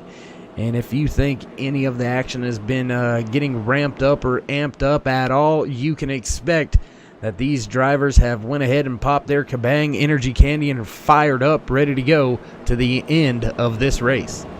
No doubt, Dave. You're going to see the best of what these cars have got, and that means pushing the limits just a little. They've tried to save their tires. They've tried to manage that equipment through most of this 150-lap race. Well, crunch times now, where you can reach up there and tighten those belts up just a little bit more, because now the win, the big money, and all that big, heavy artillery at the end of this race is going to be on the line as we get ready to stack them 2 by 2. And I mentioned Tyler Hilton. Also, another driver that's kind of pulled an impressive stunt tonight is Kendall Levron. He went to the tail of the field earlier in the race. He's found himself back up into the top 10. He's in 6th, and he's had a pretty quick race car. And more importantly, Dave, he's kept the nose clean on that number 8. Yeah, taking a look at him right now, that nose does seem to be pretty clean. Looks like he's been able to miss a lot of the carnage and chaos out there on track tonight. Gonna do a little bit of house cleaning real quick. 25 drivers to the grid tonight. We still have 20 drivers out there running, 17 left on the lead lap as your race leader Troy Radford gets ready to fire off once again, and he's quick on the gas once again. The 88 of Osmond caught sleeping one more time. That's going to let the 82 of Tyler Hilton pull even with him as they work their way through the center of 1 and 2. Little bit of a wiggle there by Osmond, and caution. Once again, Doug Wasaki caught in this one. The 34 of Douglas Wasaki with some trouble, and it looked like Justin Walters may have been involved in that as well. So we will cue that up one time with our turn 3 replay. Dave, it looked like just a little bit of contact going into turn 1 and got Wasaki a little loose and up into the wall and just nowhere to go for everybody else. But that's all it's going to take is a little bump. And actually, it was a little bit of contact off the front nose of Damon Cox on the rear of that 34. Just slight contact. And that's what sent the 34 sliding and nowhere to go for Justin Walters. We're going to take a look at it one more time from the drop of the green flag. There you see that 34 running the high line. Doug Wasaki cutting down just a little bit too much right on that front bumper. Brief little bump there by Walters, and no harm, no foul. Doesn't look like any front end damage on the hood of that car, so we will rejoin the front of the field once again under caution here at Richmond Raceway. And I tell you what, Cody, we'll wait, see what the leader does here. If he stays out, we'll see if we can't dial up Radford. Looks like he is going to stay on a track. So Cody, let's see if you can dial Radford on up here on see if we can't get a little interview with him. Troy Radford, it's Cody up here in the Turn 3 Racing Network booth. You got me? Absolutely. How you doing, Cody? Hey, man, doing good. Exciting show tonight. You finally got that car out in clean air. We noticed you kind of went out of cycle pit stop-wise, part of maybe some strategy for that number 49 car. Yeah, absolutely. Started in the back of the field, so kind of worked my way forward. Been real fast all night, just not coming to get up here and lead a whole lot of laps. So when I had a little bit of an opportunity to do it here late, I just had to jump for it. Of course, everybody's going to that bottom groove. It feels like that's the best way around this racetrack. Do you kind of feel that's your best defense right now, keeping the left side tires on that yellow line, especially in the turns? Yep, exactly. So a couple of years ago, this place really, you could run the high side, and it was great. This season, it seems like the last year and a half, it's just really hard to make that high side work. So, definitely want to be in the inside control on these restarts, especially, there haven't been any big wrecks, but there's just lots of single car spin kind of things. So, as long as these cautions are flying, you want to control those restarts as best you can. Troy, we know you're looking for back-to-back wins here in the RFC NextGen K&N Series. We wish you the best of luck. Thank you very much, guys. There you have it. Few words from your race leader, Driver trying to chase down a back-to-back win, trying to chase down your points standings leader, who's gonna line up right behind him this time. So when he gets that good jump, that's gonna let Osmond fire off as well. So this championship battle is going to continue to unfold before our eyes, not only here tonight, but in the next 3 races. That's right, ladies and gentlemen, only 3 races left in this season for the RFC Next Gen K&N Series. A lot of different points battles throughout the field, and we get to witness what could open the door or possibly start to seal the deal for Osmond in his championship hopes here this season. And it has been my pleasure. Want to thank everybody for joining us each and every race all season long. Season number 2 gonna fire off here in a few weeks. Driver's gonna take a brief break in between the seasons, but look for that to be coming up here on Turn 3 Racing Network as well. And Cody, you got your hand in your name in the hat, I should say. Not hand in the cookie jar, but name in the hat, trying to get yourself out here with these drivers next season as well. Yeah, we might try to put something together and maybe get on the track a little bit when we get racing in June. We'll see. But I'm telling you what, focus right now on Troy Radford and Katie Osmond. They're battling for the points lead. They're going for a championship. Throw in the wild card in that number 82, Tyler Hilton. He's looking for a win. He got a taste of the top 3 last week. He's on the front row as we get ready to go back green. We're going to have 18 laps to go this time by.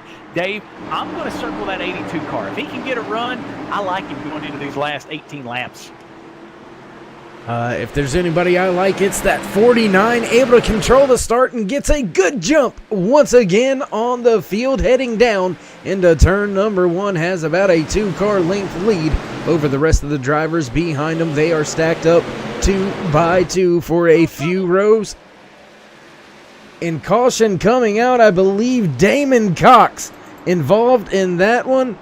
Heavy damage to that 57 Autism Speaks machine. We'll back it up, take a look with our turn 3 replay. Oh man, what a hard hit out of turn 2 for Damon Cox. There you see him making his way into the corner. Everything seems to be okay. Oh, and it looks like the 83 was involved in, heavy contact for that 77 of Lance Yancey. My goodness, we'll back that up one more time. Gonna go overhead and take a look at it. Looks like contact between the 83. And then he gets loose up into Damon Cox into the wall. And nowhere to go for Lance Yancey as you see his hood immediately fly up. Car gone. Just like that magic man. Now you see him, now he don't. Lance Yancey finds himself back in the garage loading the pieces into the hauler.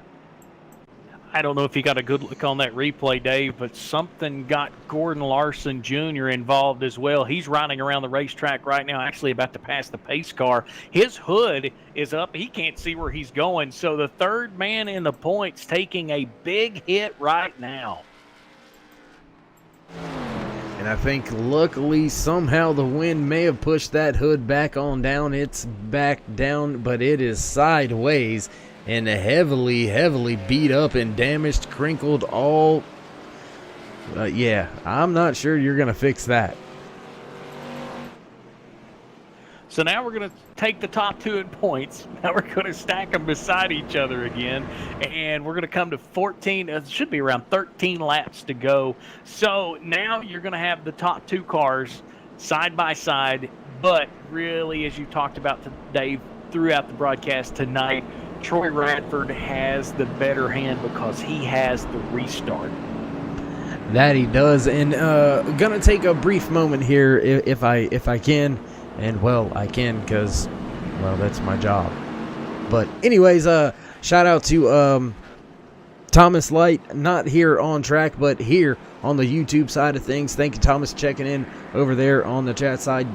And I sure miss you out on track. I'm sure your fellow competitors do, but I do understand the R&R at the lake, especially in the times that we have right now. Everybody still being aware, still social distancing, trying to do the best that we can to bring everybody a little bit of joy, a little bit of satisfaction, and that's a little bit something unique to iRacing. No other sport can do what these professional racing drivers can do here in iRacing, so we do appreciate you coming out, watching us, and hopefully we're giving you a little bit of a stress reliever, a little bit of a relaxing time, maybe for some of you fans out there may not be too relaxed right now as your top two in the points gonna line back up side by side with the pace car lights out. 13 laps remaining here at Richmond Raceway for the Autism Awareness 150. Yeah, we definitely want to thank you while you're watching at home. Check out the Turn 3 Racing Network on Facebook, the YouTube channel, as we give you full flag-to-flag coverage of the RFC NextGen K&N Series. Richmond Raceway tonight, the Autism Awareness 150. 12 laps to go this time by when they take the green. The voice of the RFC NextGen K&N Series, David Worrells. Let's take him to green flag. Waiting for Radford to fire off. There he goes. Good jump on Osmond once again. Osmond gets a better start than what he has, and he's able to keep in touch with that 49. Hilton almost filling the gap to the bottom, and Osmond gonna fill it now. Pounding that 49. Now looking to the inside.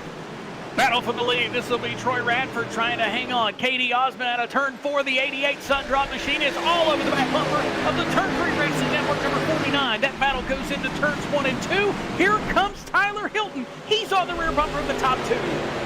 Your top 2 battling it out, not for just race supremacy, but points, championship implications.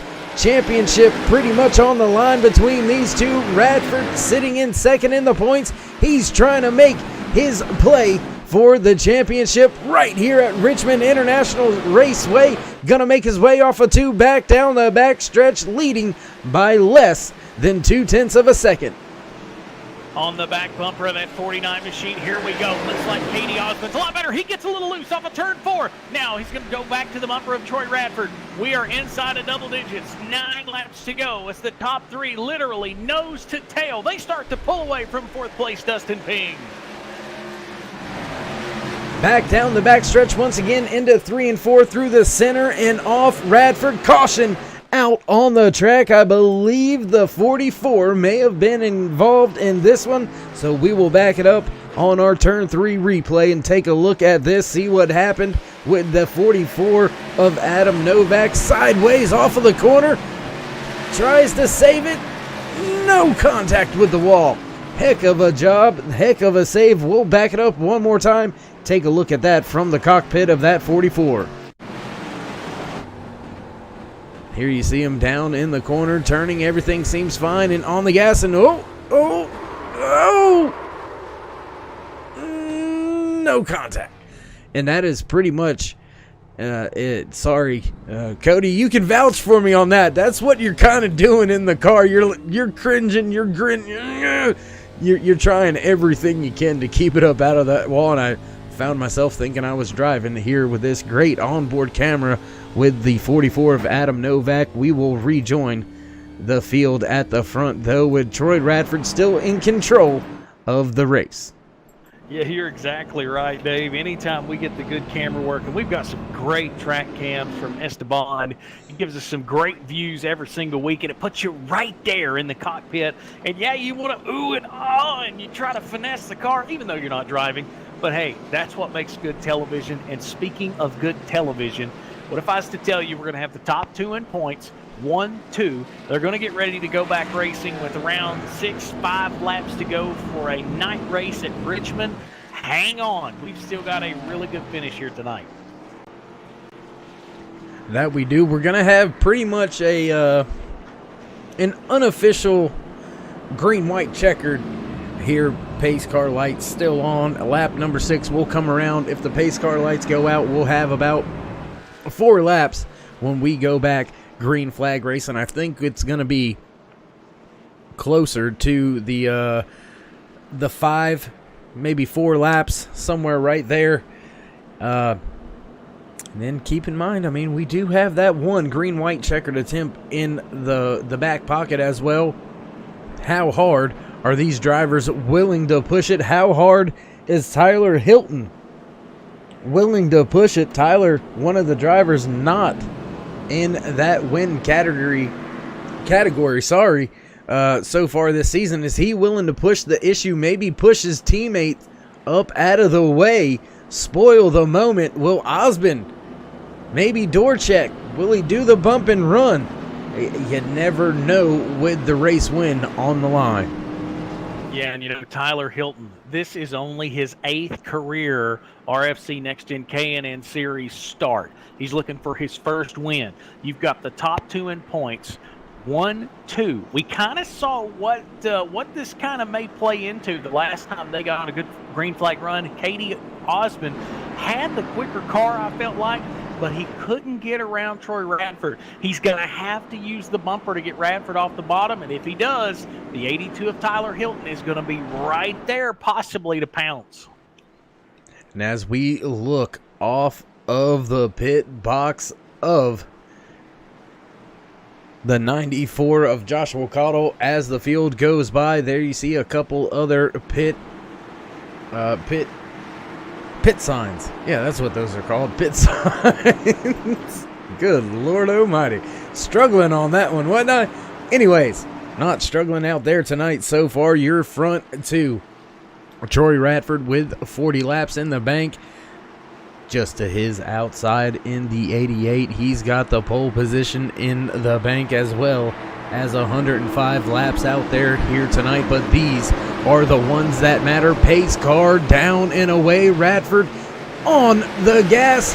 Great start on the bottom. Katie Osmond a little slow on that starting car. Stuck on the outside wall, letting the cars go by on the inside. Oh, in contact. Ping goes around.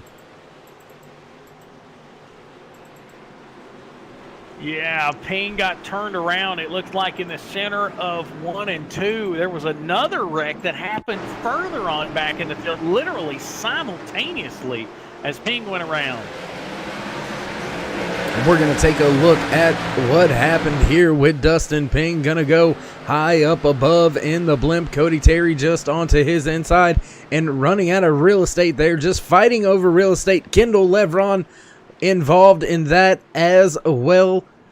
Most of the field makes their way through after that. Right in the ship is Dustin Ping, and he's going to find his race pretty much in the dumps at this point, with only a green-white checkered attempt left here from Richmond Raceway. These drivers will double file once again, and Radford may pull it off here. Cody, he may have made the move of the race back there on that pit cycle to get himself on a different pit cycle.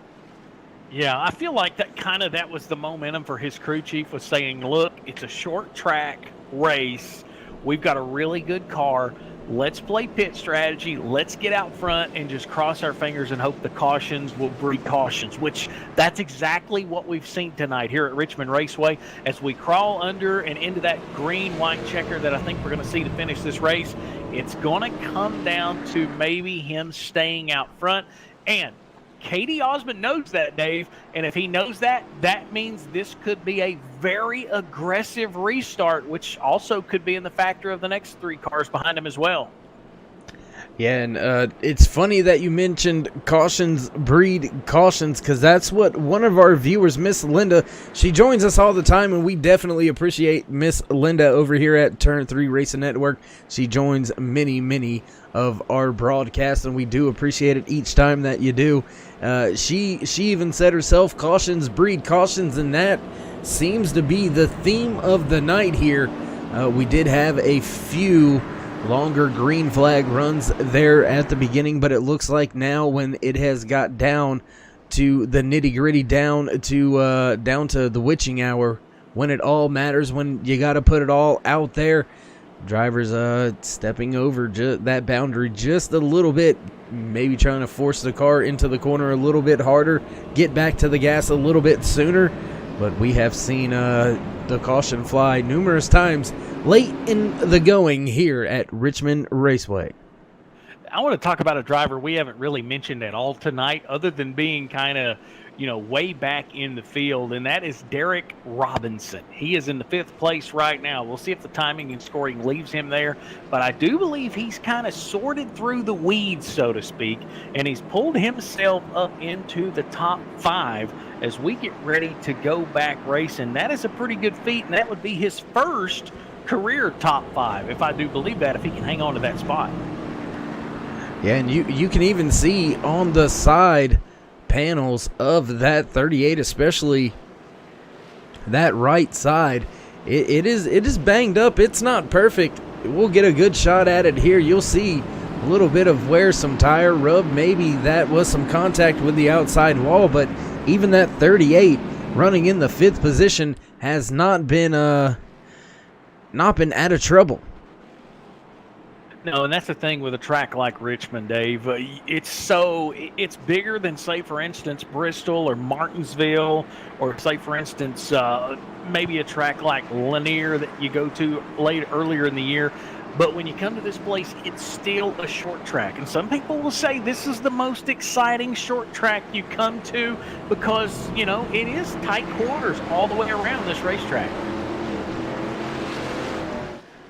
Absolutely it is, and sometimes you just don't have anywhere to go, and sometimes it doesn't matter where you go, you just find yourself involved in a mess. And I don't know, right here, if you're Radford, you want to get back on the gas and get yourself away, but you have been going very early. Do you wait a little bit longer this time as we find ourselves under a green-white checkered attempt, the one and only attempt at a green-white checkered finish? So who's going to get the job done? Ford Mustang pace car down and away. Field coming through 3 and 4. Radford hits the gas and off he goes. Great jump over Osmond. He's going to clear without any issues. Now Hilton down on the inside of Osmond. Osmond using that middle lane. Great momentum coming off of 2. Uses the momentum off of 2. Now a car goes around, all the way around on the back straightaway. Contact with somebody, and the caution flag will fly. Not sure who that was that went around off of turn 2.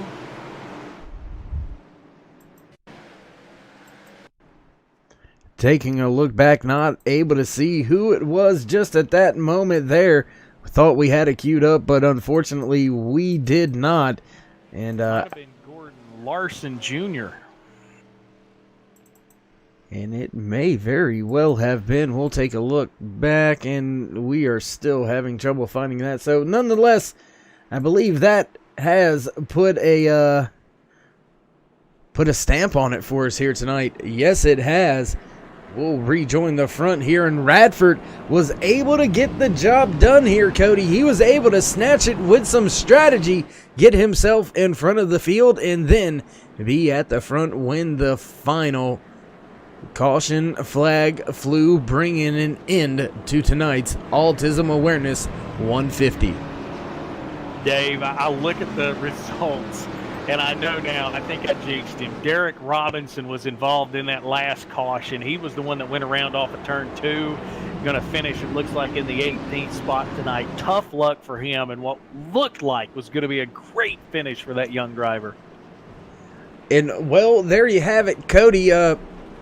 Go ahead and get your broadcaster book out and mark death after talking check mark. I am sure that check mark is not going to be lonely for very long. It's been known to happen. It's the broadcaster's curse. Sometimes you mention a driver and then bad things happen from that point on. But with that being said, we're going to get things set for our post-race interviews as you see the 49 of Troy Radford beginning a little bit of his celebration. So don't go anywhere, ladies and gentlemen. We will be right back with your post-race interviews here on Turn 3 Racing Network.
back live here at Richmond Raceway, and we have finally got things set up and ready to go for your post-race interviews. Gonna see if we can't get a good post-race shot. There you see it right there of the driver walking away with third place, sponsored by Turn 3 Racing Network, and that is the 82 of Tyler Hilton. He did a fantastic job out there today. Let's see if I can't get him on in here into the booth. Tyler, it's Dave. You got a copy? I got you, Dave. How are you, buddy? Now, I'm doing pretty good. You're doing pretty good yourself, my man. I'd like to be in your shoes, walking away with a podium finish here at Richmond Raceway. Just walk us through a little bit of your race out there tonight. It was a great race. Qualifying obviously didn't go so well for me. I got up into the wall crossing the start-finish line, so it nulled both my lap times. So I had to start about mid-pack. Followed Troy up through the field. We worked together as a team and ended up bringing it home third. Definitely the fastest three cars, I think, finished 1, 2, 3 on that. But wish it would have went a little bit more green at the end. That could have set me up for maybe a little bit more, or maybe even possibly the win on the long run. But who knows? I'll take it. That's 2 weeks in a row I've had podiums, so I'm thrilled to death. And this Falcon Motorsports team, 3 cars in top 5. That's a good day. Well, my man, I'm sitting here looking at some of the point standings as we came into tonight's race, and you walk away with a third here tonight. You've got 3 more races to go. If you keep the car clean like you did here tonight, do you think you have a chance at moving up inside the top 10 or moving up a few spots here in the point standings? We'll see. For me, it's not really as much about points. Unfortunately, I mean, with my work schedule and stuff, I'm going to miss a race or two every now and then, which has kind of put me behind on it. And I didn't race a few of the races at the beginning of the season. So for me, it's just about the race itself, and go out there, see what kind of finish I can get, see if I can get a win. But yeah, it's I think we'll move up a little bit over the next few weeks. Not going to be here next Sunday, obviously, with work, but I'll be able to finish out the season after that. So, hey, I'm just out here for the fun, man. Well, man, I hope you had fun. We had fun watching out there tonight. And before we let you go, Tyler, would you like to give any special thanks, shout outs, love yous, I do's, anything like that? Yeah, definitely. Got to thank my family first and foremost. My wife, she puts up with me, lets me do this 3 or 4 nights a week when I'm able, especially with everything that's going on. Everybody that's out there affected by obviously coronavirus stuff. Thoughts and prayers are with you guys. I got a friend tonight at Duke University. He's actually getting a heart transplant as well. Stephen Grace. So he usually watches our events and everything. So shout out to him. Good luck, buddy. Definitely praying for you as well. And then just this Falcon Motorsports team, Troy getting the win, Doug coming in 5th, I think, and Brandon 8th. Couldn't do it without them. But Victory Junction, shout out to them as well, and Lion Creek Brewery for coming on board with our team as well. All right, my man. We'll look forward to catching up with you in 2 weeks at the track. All right, appreciate it. There you have it. Some final words from your third place finisher here today at Richmond Raceway. And Cody, have you had an opportunity to catch up with your second place finisher, Dale Osmond? Yeah, Dave, I've got KD here with me. Man, this 88 Sundrop machine, first half of the race, this thing was on a rail, could not be caught. But then we got into the cautions and a little bit of pit strategy, it looked like, from Troy Radford, a little past halfway, was able to put him out in front. And tell us about this car, KD. Once it kind of got in traffic, it seemed like it didn't look as smooth as it did in the first half of the race. No, I mean, honestly, it felt really good in traffic. I think the problem was just, the amount of cautions we had. Just didn't really have any time to make any moves on anybody. But, I mean, my car was awesome all night long. I think it was one of the fastest. I think Troy and I were pretty even there. He had a little bit faster car in the long run. But, yeah, I just didn't have a chance to get anything done there at the end. It looked like a couple of times, KD, it looked like that you got to the outside. I know that we had Tyler Hilton in the third spot.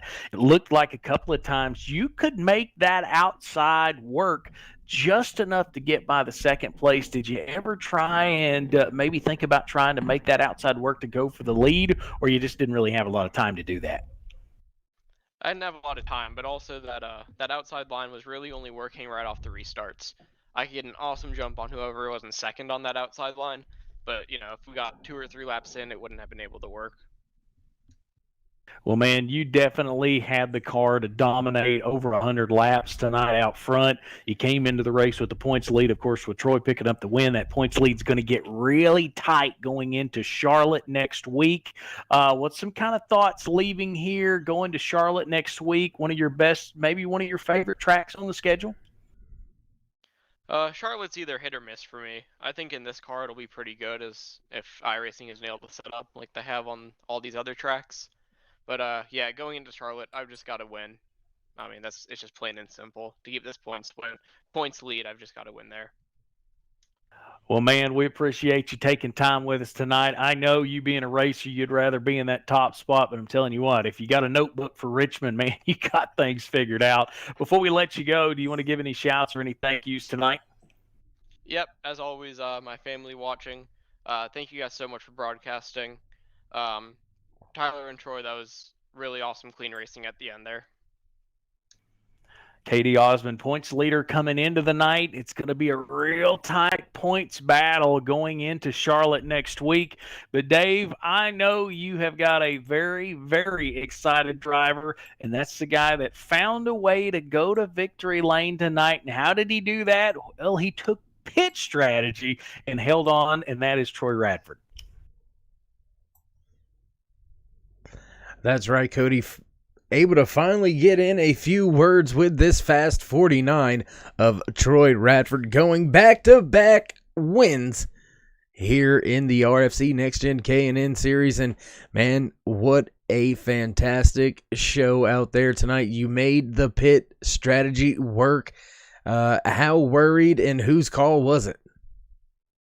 It was all mine on the pit strategy. I was kind of on that off cycle all night. I'm just trying to gain a little bit of room. I mean, when we had those good green flag runs, I was catching Katie up there and really, really good on the long run, but we just couldn't get out of that stinking caution cycle. Lots of single car spins. And it was a hard track tonight. If you overdrove it, it'd get real loose in, and people were overdriving and just kind of spinning it. So you couldn't get out of that, and Katie was definitely better than me on the short run. But once we got going, I think I've been able to hold him off well. So I was not going to complain too much when that caution came out at the end.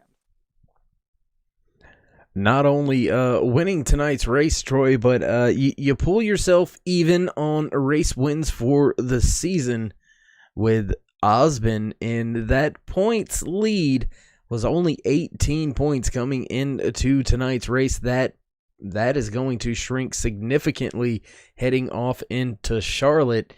And after Charlotte, there's only 2 more races.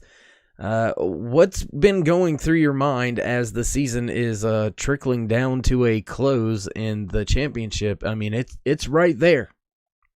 It is, and I've had a good season for wins, but man, the start of the season was so bad for me where I just couldn't finish races, just getting wrecked out of everything. So I got dug in this deep hole, was able to kind of chip my way back, and then had another bad race and ended up where I was like 40 something points back, and I'm like, it's done. I'll just go out there and try to win races. And then ended up Katie had a bad race a couple weeks ago, and I was able to take a chunk there, get a little bit here. So we still got 3 races to go. I think I'm going to be somewhere 12 to 13 points back, something like that.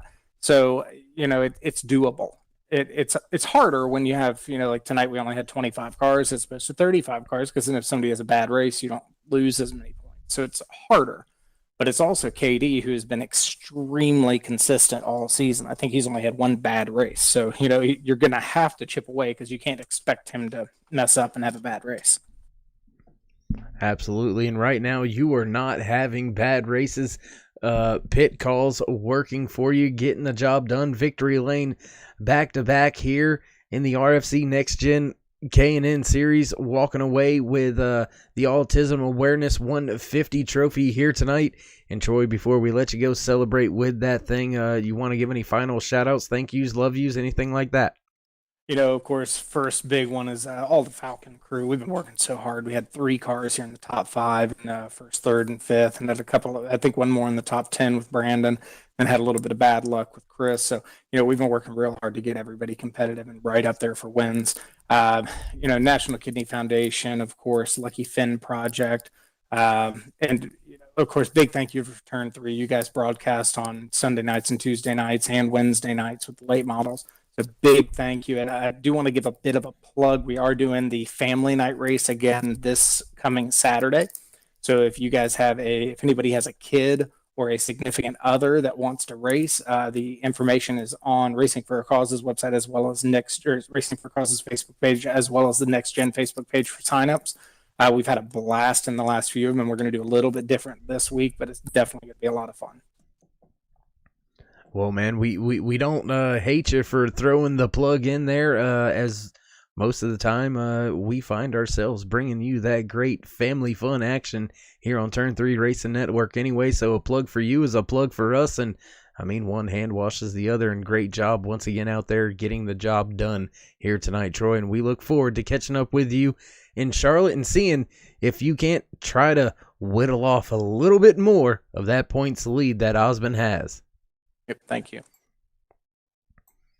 Well, Cody, man, what a race. Those were the final parting words from your race winner, Troy Radford, and not very much for us left to do, but man, what a race, huh?